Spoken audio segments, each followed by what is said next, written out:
Now, before starting the story, let us see some of the key facts regarding the beer by William Faulkner. Now, it was first published in the Saturday Evening Post in May 1942. Subsequently, William Faulkner extended the story and included it in Go Down Mosses, a collection of related short stories, sometimes considered as novel, published later that year. That means 1942. Now, the setup has been kept historical fiction and it has been imagined in an imaginary Mississippi county.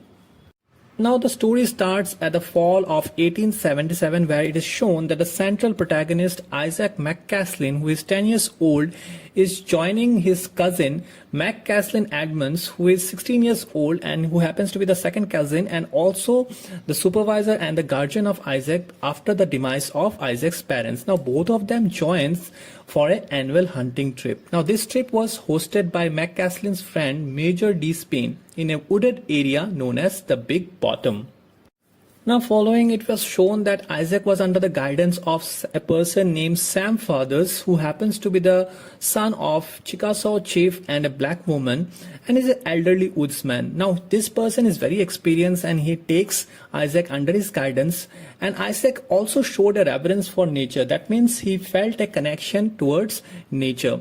Also he comes to know about Old Man. Now Old Man is the character in this particular story who happens to be the title, of course, justifying the title. Old Man happens to be a powerful, seemingly immortal bear with a maimed foot, known for terrorizing local farmers and hunters. Now the story title, The Bear, is actually reflecting this particular animal who is very much considered as immortal. Now Sam Fathers explains that they will be only able to kill Old Man with the help of a right dog. Now we all know that the hunters extensively use dogs for their hunting purposes because they are very good tracers, okay? Now eventually what happens is Isaac gets the opportunity to shoot Old Ben but realizes he's never going to shoot Ben. Now here we see a particular quality of Isaac where we can see a humane touch in his character, because I mentioned in the beginning that Isaac had a reverence for nature. Now following June, what happens is Isaac returns to the camp to look for Old Ben. Now this particular hunting trip that Isaac carries on with his cousin and a particular group happens every year, okay? Now what happens is that the following June again Isaac comes back and Sam Fathers tells him that he will never be able to find Ben by carrying a gun. Isaac leaves behind his gun and finds himself lost in the wilderness of the wood just to have a glimpse of Ben as he vanishes again. Now here we see that Isaac felt more connected with the woods, with the wilderness of the woods rather than with the human beings. I'll be explaining you this in the further as we go further deep in the story. By the time Isaac turns 13, he develops into an expert woodsman and a proven hunter.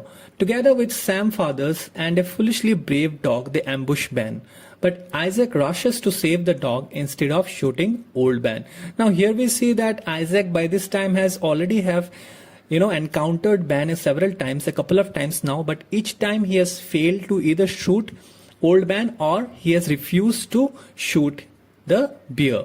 Now following year, Sam manages to catch a dog and names him Lion, which he plans to use in order to kill Ben. Now what happens is that in that same year in November, Isaac and others return to Big Bottom where Boone Hagenbeck. Now this character is very important. Why? Because this person happens to be a very violent, insensitive man. But however, it seems like he started liking the dog. Okay, the dog which I mentioned that was adopted by Sam, the dog which he named Lion.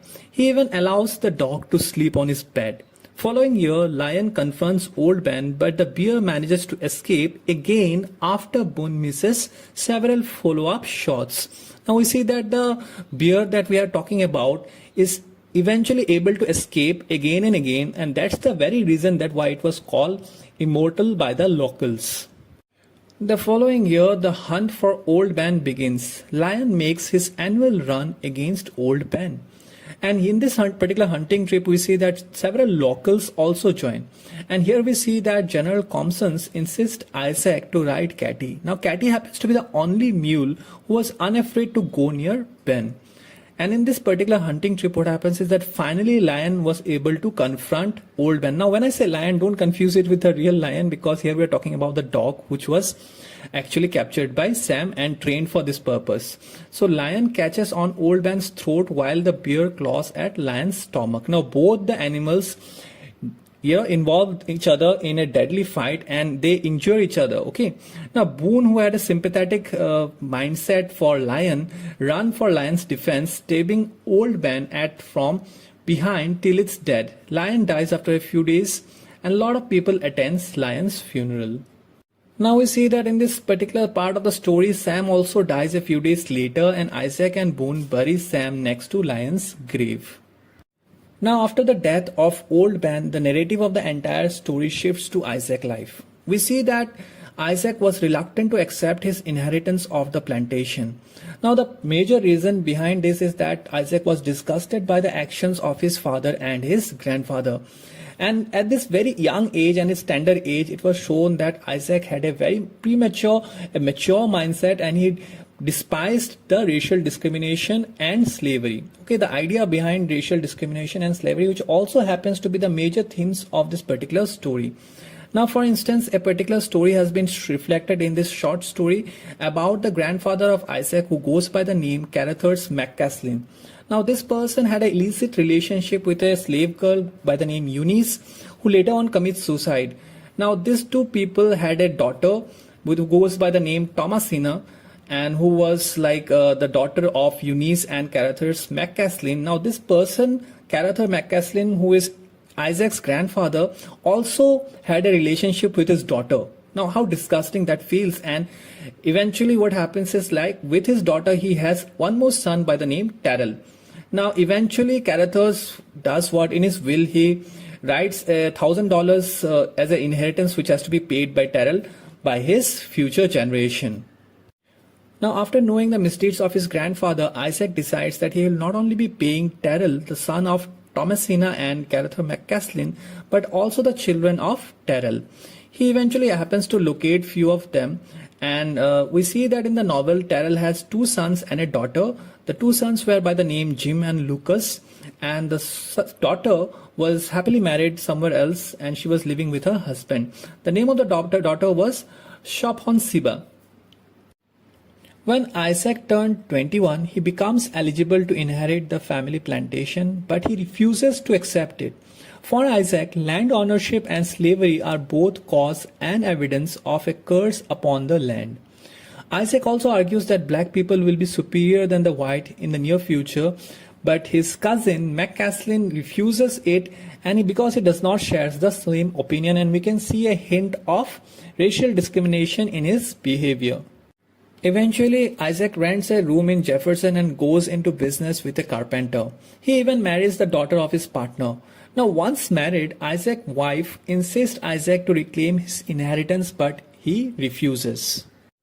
The story ends with Isaac visiting Big Bottom for one last time, which is now closed, and he visits the grave of Sam Fathers and Lion, and also meets Boone Hoggenback, who is now showing signs of insanity and asking Isaac to leave his property and claiming that the squirrels are his. Now, the major themes of this particular story, The Bear by William Faulkner, are civilization versus nature, slavery, and racial discrimination. Now, all the themes that I've just mentioned have a glimpse in this particular story and very beautifully depicted by William Faulkner.